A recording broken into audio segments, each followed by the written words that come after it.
Hello guys, welcome to my channel. और आज हम अपने चैनल पे वीडियो डालेंगे ऑलमोस्ट 3 इयर्स बाद। ठीक है, तो आज बेसिकली हम जो टॉपिक कवर करने जा रहे हैं वो है टेराफॉर्म। सो टेराफॉर्म क्या है कि एक मार्केट में ना बहुत ज़्यादा अभी बहुत ज़्यादा आप देखोगे तो एक ट्रेंडिंग जो चीज़ें आई हैं, तो उसमें क्या है, उसमें एक हॉट टॉपिक है जिसका नाम है IAC. What is IAC? It's a infrastructure as a code. I hope आप लोगों को मेरी स्क्रीन दिख रही होगी।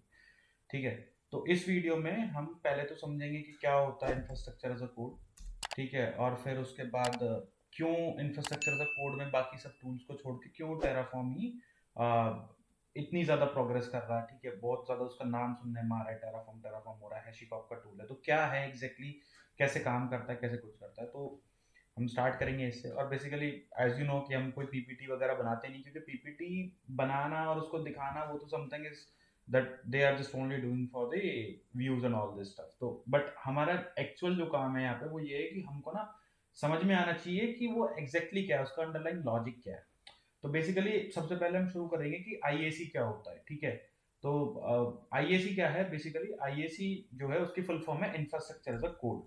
ठीक है, क्या है IAC? IAC is infrastructure as a code.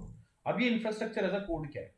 जैसे कि आप सब लोग अगर अपने क्लाउड प्लेटफॉर्म पे काम करते हैं, जैसे फॉर एग्जांपल आप एडब्ल्यूएस पे काम करते हो, ठीक है, तो एडब्ल्यूएस पे क्या है कि आपको जो है पोर्टल पे जाना पड़ता है, जैसे console.aws.com। ठीक है, console.aws.com, वहां पे आप जाओगे। फॉर एग्जांपल आपको एडब्ल्यूएस पे जाके कोई सर्वर लॉन्च करना है, तो आप इंस्टेंस पे जाओगे, अपने माउस से क्लिक करोगे, लॉन्च करोगे, सारी चीजें मैन्युअली उसमें नाम से दोगे। ठीक है, फॉर एग्जांपल आपको एक डिप्लॉय करना है, एक इंस्टेंस डिप्लॉय करना है एडब्ल्यूएस पे, ठीक है, जिसके अंदर एनजिनिक्स होना चाहिए, या फिर लेट्स से कोई और वेब सर्वर या कोई भी अदर कॉन्फ़िगरेशंस होनी चाहिए, या फिर फॉर एग्जांपल एक सर्वर ही होना चाहिए। ठीक है, तो आप क्या करोगे? आप सबसे पहले जाओगे एडब्ल्यूएस पे, इंस्टेंस लॉन्च करोगे, आईपी वगैरह डिफाइन फाइन स्टैटिक चाहिए, क्या चाहिए, मतलब सारी कॉन्फ़िगरेशन जो है वो मैन्युअली फिल करो। देखो, जो क्लाउड है वो भी एंड ऑफ द डे आपकी मशीन को जो बैकएंड में वो तो ऑटोमेट कर ही रहे हैं, कि मतलब आपको सर्वर मिल रहे हैं, उसमें सारी चीज आपको हैंडल नहीं करनी है। That's a different concept. But ये कॉन्सेप्ट है कि जो चीज आप ऑलरेडी मैन्युअली कर रहे हो क्लाउड प्लेटफॉर्म के अंदर, ब्राउजर के अंदर, जो भी आप कॉन्फ़िगरेशंस दे रहे हो, हम उसको भी कोड लिख के ऑटोमेट कर सकते हैं। उसको बोलते हैं इंफ्रास्ट्रक्चर एज अ कोड। ठीक है, समझ में आया ना कि कोई भी इंफ्रास्ट्रक्चर अगर हम डिप्लॉय कर रहे हैं, the thing which we are doing manually, तो उस मैनुअल चीज को बार बार करने की जगह हम उस सारे स्टेप्स को एक कोड में लिखते हैं, और उस कोड को फिर हम एग्जीक्यूट कर देते हैं, उसको बोल देते हैं इंफ्रास्ट्रक्चर एज अ कोड।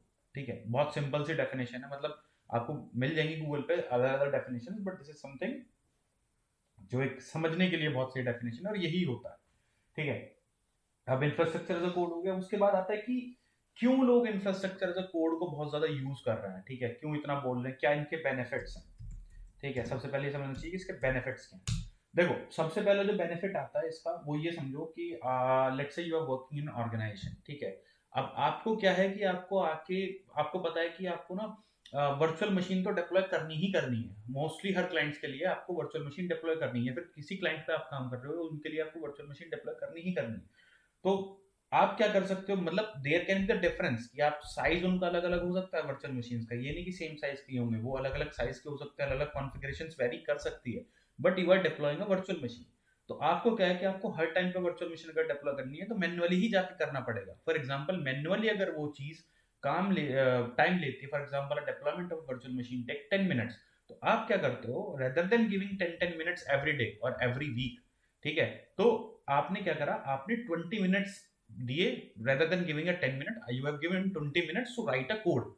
ठीक है, आपने उस कोड को लिखने में 20 मिनट दिया, फिर उसके बाद आप अब क्या है, जब भी कोई वर्चुअल मशीन मांगता है आपको कुछ करना ही नहीं, you just need to execute that script and need to provide the parameters. Parameters like कि आपको उस मशीन की क्या कॉन्फ़िगरेशन चाहिए, किस साइज का चाहिए, ठीक है, कितने डिस्क अटैच करनी है, एन्क्रिप्शन रखना है, बहुत सारी चीजें वो आप जो भी आपने अपने कोड में डिफाइन किया। तो ये इसका हो गया बेनिफिट, पहली चीज। दूसरी चीज कि जितने भी टाइम में है जो आपने कोड लिखा है, ठीक है, आप वर्चुअल मशीन फॉर एग्जांपल आप रोज डिप्लॉय करते हो, रोज कर रहे हो, बट आप मैन्युअली अगर कर रहे हो, ठीक है, तो देयर इज अ चांसेस कि वहां पे आप कुछ मिस्टेक कर सकते हो। ठीक है, आई नो कि it's a very simple task, but अगर वहां पे ह्यूमन इंटरवेंशन है तो वहां पे गलती होने की पॉसिबिलिटी है। ठीक है, और अगर इसी चीज को हम कोड में लिख दें तो इसका मतलब क्या हुआ कि अब वो कोड ऑलरेडी टेस्टेड है, वेरीफाइड है, उसमें कुछ करना ही नहीं है, तो जीरो, मतलब उसमें फिर कोई एरर आएगा ही नहीं, ठीक है। तो ह्यूमन इंटरवेंशन बहुत जीरो हो गया, मतलब क्वालिटी आपने मेंटेन कर दी, ठीक है। और सबसे पहले पॉइंट हमारा क्या बना, एक तो स्पीड जो मैंने आपको बताया, दूसरा हमारा बना क्वालिटी, ठीक है।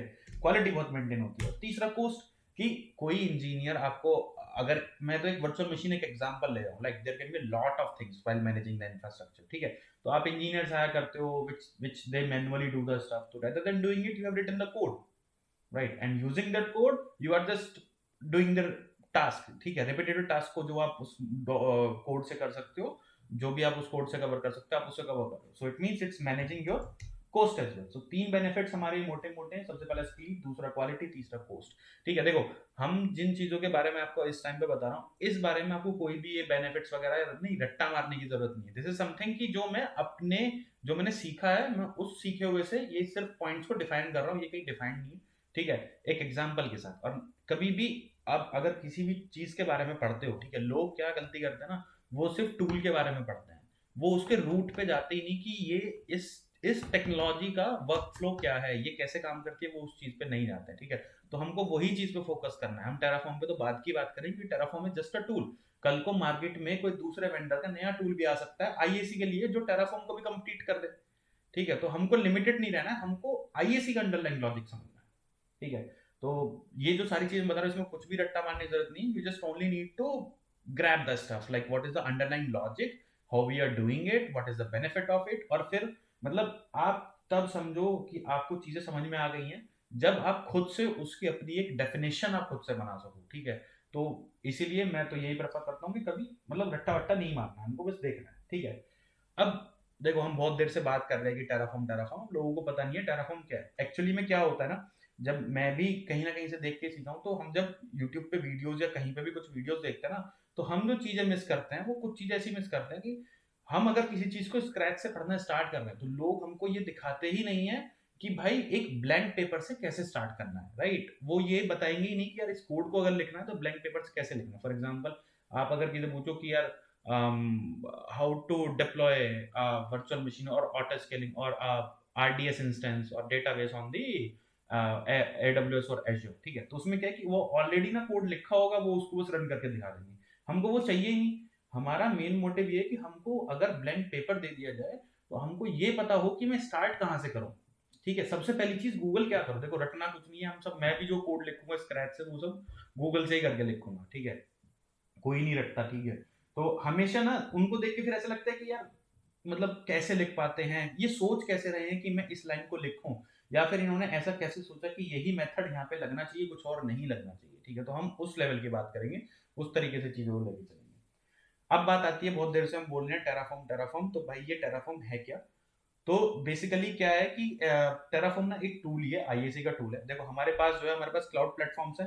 तो मेजर हमारे क्लाउड प्लेटफॉर्म कौन से हैं, एडब्ल्यूएस, एज़्योर और जीसीपी, ये तीन क्लाउड प्लेटफॉर्म्स एक मेजर है। फॉर एग्जांपल आप एडब्ल्यूएस का ले लो, तो एडब्ल्यूएस के पास एक ऑलरेडी एक आईएसी था, जिसको हम बोलते थे क्या था, अरे जिसमें कोड लिखते थे, फॉरगेट द नेम बेसिकली, याद नहीं रहा। AWS built in IAC,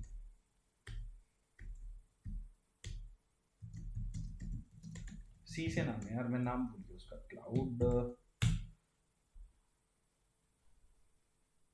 cloud formation, हाँ क्लाउड फॉर्मेशन, ठीक है। तो जैसे कि देखो कोई चीज रटने की जरूरत नहीं, you just only need to know, ठीक है। और हर हर कोई गूगल ही करता है, बस मेन थिंग इज गूगल करना आना चाहिए, ठीक है।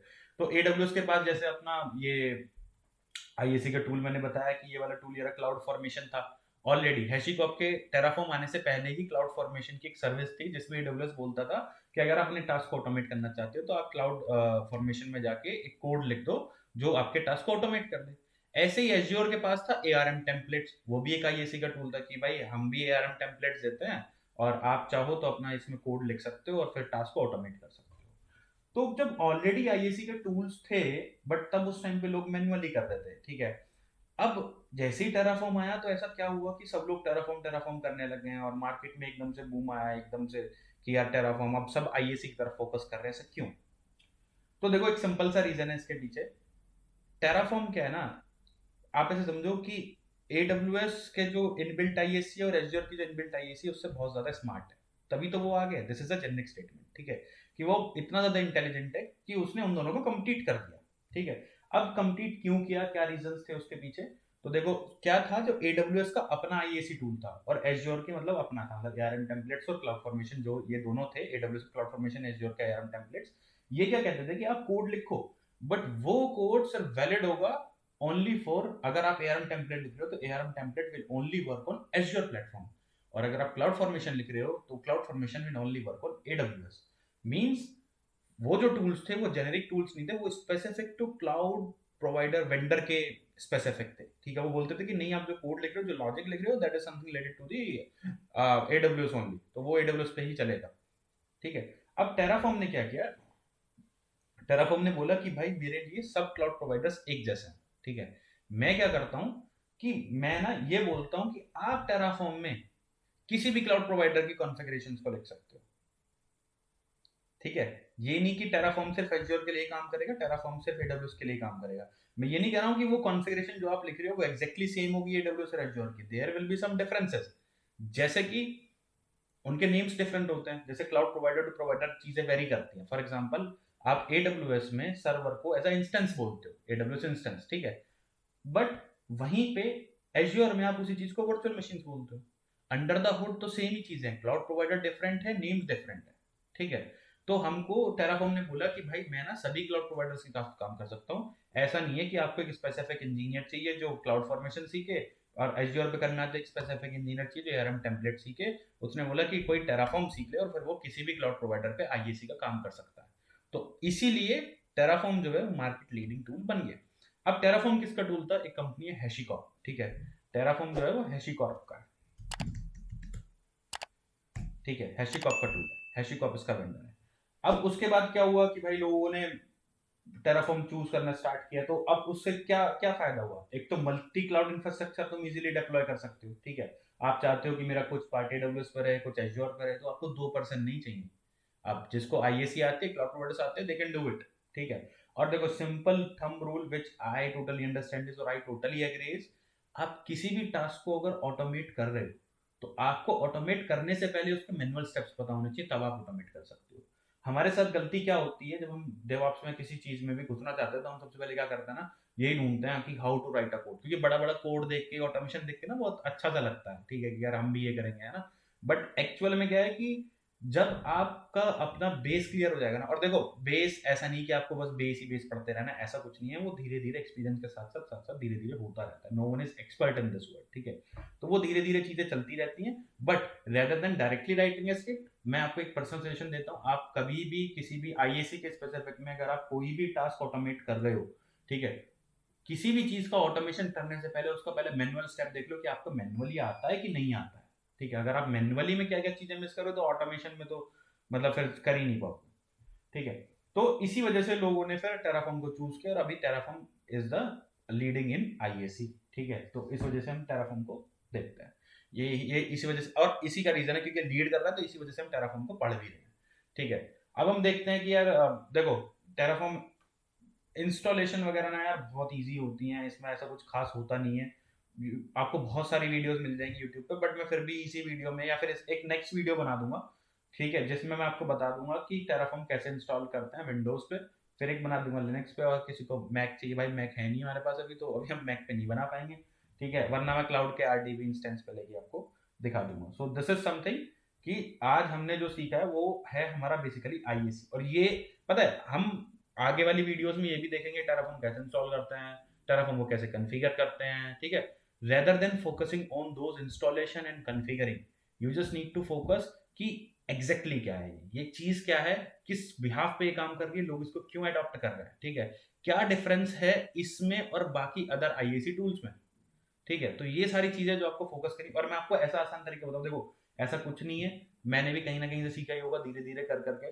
तो मैं आपको ये बताऊंगा जो चीजें मैंने फेस करी है ना, कि हमें उस चीज का ट्यूटोरियल नहीं मिलता या हमको कोड नहीं मिलता, और सबसे बड़ा ड्रॉबैक जो ये हमको कोई ये नहीं बताता कि एक्चुअल में एक स्क्रैच से, एक खाली पेज से चीजों को कैसे लिखना है। क्या तुम्हें अपने दिमाग में ऐसा क्या सोचना चाहिए कि मैंने यही मेथड यूज किया, कुछ और नहीं किया, या मैंने यही पैरामीटर यूज किया, कुछ और क्यों नहीं किया, क्योंकि वो एग्जैक्टली मेन चीज होती है। वही लोग चीजें नहीं बताते हैं और फिर गड़बड़ हो जाती है, फिर ना लगता है कि सही सही ट्रैक नहीं मिलता। ठीक है। ओके, थैंक यू गाइस, तो फिर हम नेक्स्ट वीडियो में